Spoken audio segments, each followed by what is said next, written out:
The Nashville man who recorded women without their permission during sex using a hidden camera and an alarm clock admits that he did it.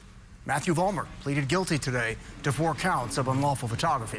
Several women told WSMV4 Investigates they had no idea that Vollmer recorded them during sex and only found out when one of the women found the recordings on his computer. Today he was granted 1-year probation, but a hearing will take place in about a month where it will be argued that after his probation is over, his record could be wiped clean.